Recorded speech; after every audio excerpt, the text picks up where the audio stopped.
Hey Jake, it's good to Hey, see you Val. today. Yeah, great. I'm excited because we're starting to do these live interviews for Huckleberry Press, and I'm really appreciative that I think you're basically the first live interview we've done. Awesome. I'm excited to do it. I've been loving the interviews you've been doing at Mad Collab as well, at least the one that we've done so far. So I'm excited to see more businesses come across our paths at Mad and keep on engaging the community in that way. It's been pretty cool. Well, what we did that CC Charcuterie of Spokane interview at Mad Collab this last Friday, Mhm. Yeah. and what what made it super awesome was we had a live studio audience and they clapped and they laughed and they asked questions. It was like the Maury Povich show. It was really great. So I'm hoping we can keep going with the live studio audience thing. Heck yeah. We just need a band. Yeah. Oh my God, I just got a vision. Yeah, we need a band. Yeah. There we go.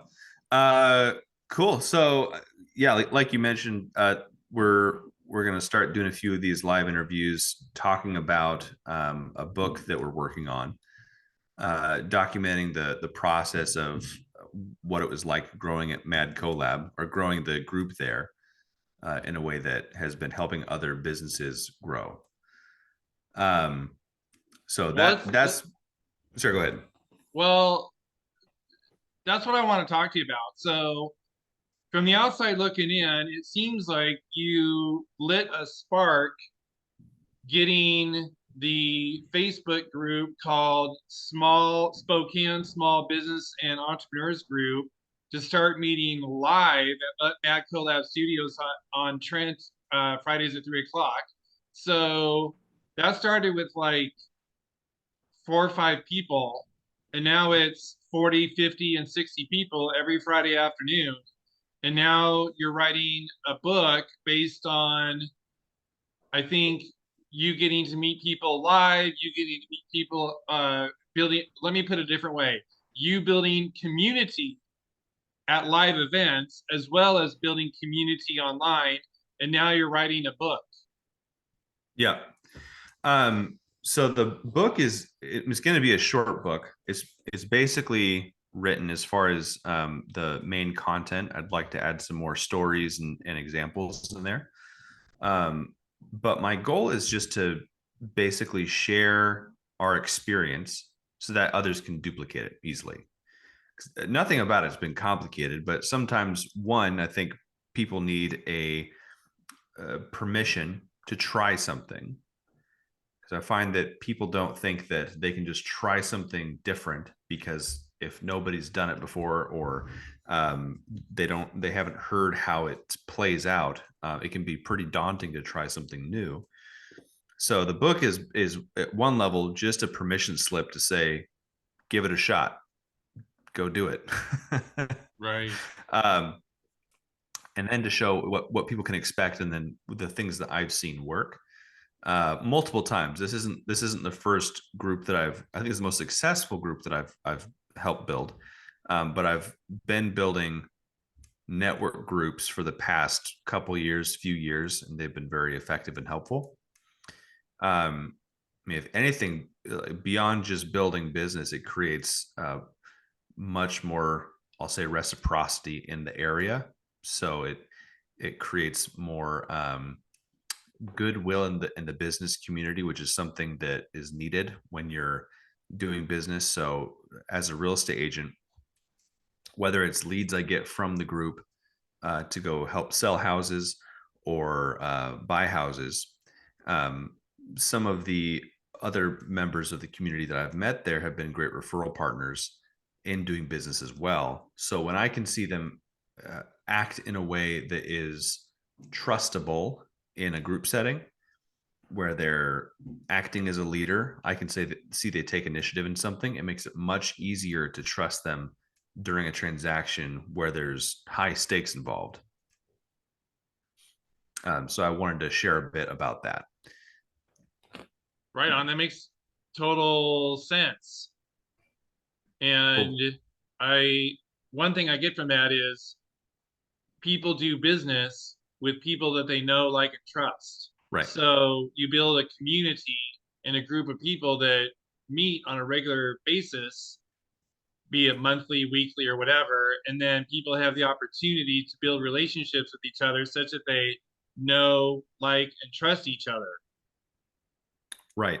Now, one thing that I address a bit in the book is um, regular network meetings or events seem to operate in a way that keeps relationships at arm's length, where there's just less personableness involved. And I'm probably this I'm sure does not speak to all of them. This is just my experience in going to some of them.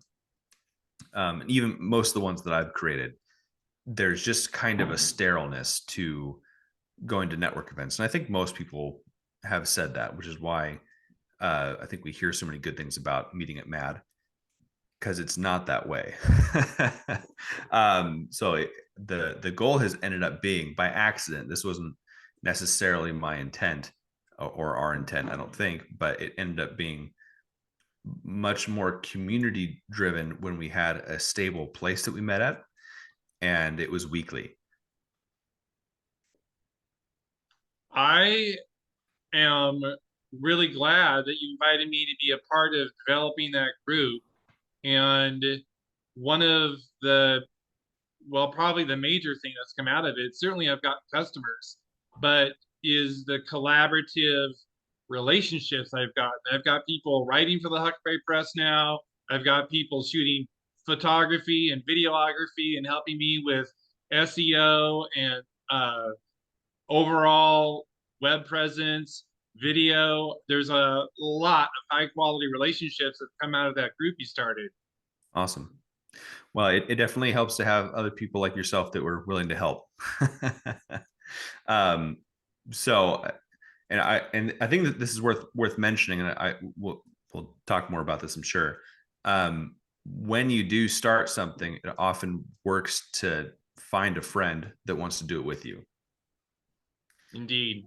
Um, so, what I thought would be fun while we're talking about getting this book together is maybe share the process while we're going through it, so that way it's somewhat out in the open so people can see kind of from the beginning, from the first draft is already done.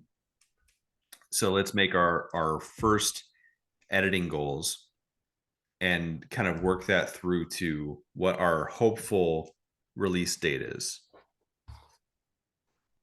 That sounds good. Cool. So right now the book is sitting at about 22,000 words. Um, so initially we were having them be released in small chapters with the Huckleberry Press. So two of them have been released in newspaper style. But then I think that it may benefit the growing audience if the book was complete, so we can keep on pointing people back to the whole book from the paper. And then have them have a link like this going to be in the description of this video for people that want the free copy when it releases. Because I think Kindle will let you do a free copy for the first 2 weeks. So you can really push that for the first couple weeks. And then hopefully have a physical copy that will be available at the same time. So because this is less so my world, you do a lot of English editing, and that's definitely not my strong suit. You've edited a couple of my chapters already, so you know where my weaknesses are. You do a great job, Jake. Thank you. I appreciate it. So we're talking about the length of about 22,000 words, 23,000 words. What do you think would be a good first benchmark for getting the whole thing done? A good benchmark, like when we can have it done? Like the first goal I would imagine is getting the first chapter edited. So we got a couple example, or we may already have the first chapter to edit. They may need to have some changes from the newspaper form to the book. So it might be worth going over those one more time. I'm not sure though. So I mean, I'd imagine that these things often take longer than you expect. So a lot of this is just kind of guesstimating. Um, but do you think it would be best to edit it chapter by chapter, like on a weekly basis, or what's I guess what's the way that when you imagine editing through this, what kind of process are you imagining? Well, speaking as an editor who has edited a lot of articles and no books, I I can I'm kind of inclined to think that editing chapter to chapter and creating goals around that is good. However, what I think is different about a book is there has to be continuity through the chapters. Right. So that is going to take, I have to develop that. So I don't really know what to say about that exactly, but I think for now, since this is a first for both of us in this sense, we can approach it more similarly to articles because as long as the content is descriptive enough for the value, I think that it'll do its job. And then if we need a second edition after that to make it even better, then we can do that. A lot of books like The Go Giver start that way. right. They talked about that. Like, let me grab that book really quick.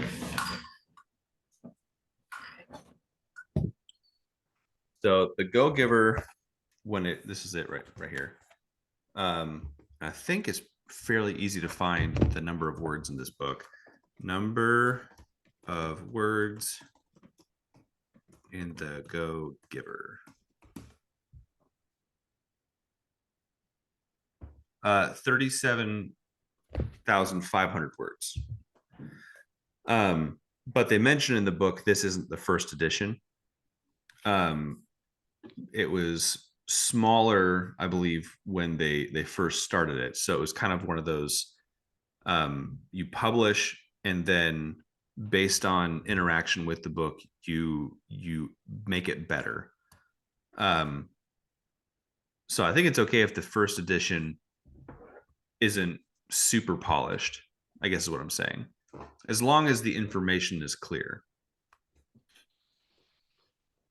Well, I just did some quick math and um, assuming each one of your chapters is roughly 1,000 words, uh, it would take about 5.5 months to edit, you know, that way. Mm-hmm. Uh, so I don't know how that fits into your timeline. Certainly, we could edit at a higher velocity.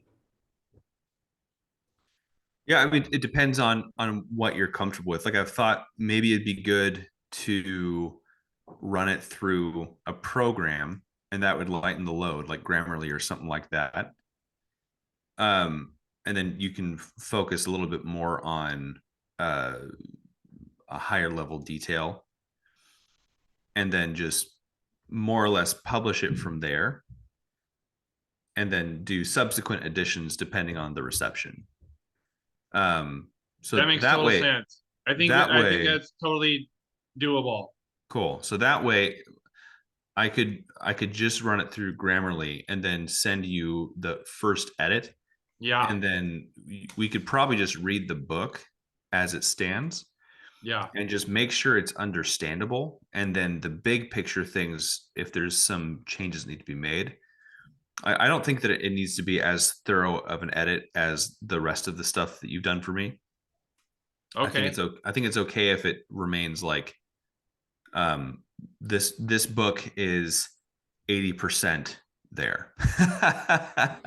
As long as the value of the content is there, that's my impression of it anyways. Like if it's a book that's primarily there to give people um a sense of how to go about this, just like the Go Giver. Like it started out with the 5 basic concepts in here for building your business through being a giver, and then they extended on it after there. And they keep on adding to their collection of Go Giver series. So for me, as long as the value and the purpose is clear to people, I don't care so much if it's as polished as, a book by Penguin. Right. They got huge staffs for editing books to perfection. Where something like this, as starting out as an ebook, I think would do best in that manner. Then we could potentially release it in a month or two. Right on. Um, Yeah, that sounds like a way better plan. Let's run with that. cool. So my next thing for the next, I'll say, week is to run it through Grammarly and edit it to the best of my ability. And then I'll pass it over to you. We can meet next week to do another live, or maybe in a couple weeks from now. And after you've had a chance to read through it and make some major notes, and go from there. Well, I love where we're headed. I love the timelines moved up from 6 months to a month or two. And I think that the approach is consistent with how I see you living your life and building these groups. It's like you're not waiting for all conditions to be completely perfect. You're just diving in and getting the job done. And I think when you talk about people needing permission, I think it's fair to say people tend to wait until everything's perfect before Yeah, moving forward. And just you're leading by example in terms of giving people permission to just go for it. that's good. And in my mind, like, there's possibility that someone could read this and it make an impact in their life, and they would go and do the thing that is necessary for the business to get to the next level. That would be sufficient for me to feel happy about releasing it. Um, and to me, it's like, as long as it's clear, uh, to me, it's just like, I mean, so what if it's not perfect? I'd Yeah. rather just release it, and then if it's being received well enough, then make a subsequent edition that has more polish behind it when there's a budget for it. Right now, things like this aren't being, like, I don't have $2,000 to drop on an editor. I'd love to, but I mean, that's just not my budget. Goes to my primary business as a realtor. I don't got a budget to blow on a book because it's not my industry. But if there were thousands of downloads, um, then that would be somewhat of a reason to say, okay, well, there's something here. But even without thousands of downloads, who knows? Like, again, it really could help somebody. So I'd rather just go for it. So take and that's kind of just like, we've talked a lot about social media. That's just my philosophy in general. I'd rather just go for it and do it a bunch until I mean, I go back to that art class. It's a story that has been used in tons of business books and art books. If you actually, I think my favorite use of it was Jack Conte was using it when he was talking about Patreon, which is a way to raise funds for your arts. He says that so there was an art class, or 2 art classes, 1 teacher. The teacher assigned to one class just to make one really good piece of art, and she assigned to another class to make as many pieces as they could during this time period. And she basically showed from doing this experiment that the people that made more content, made more pieces of art, ended up making a higher quality work than those that only did one. Even though they spent all their time on it, it has less to do with focusing all your time on one thing. It has everything to do with uh, finding out what the rhythm is that fits you to be able to produce what you need. So I'd rather release this book and see what happens. And if I need to write another book afterward, well, great. Then that the second one should be better. Indeed, all of that makes total sense, and way to be a stand for community, and way to create community and be part of a thriving community. You're like I said, you're leading by example, Jake. It's something inspiring to see. Cool. Well, I appreciate it, Val. Cool. That gives me a good goal for the next week. And let's go rock and roll. All right. Let me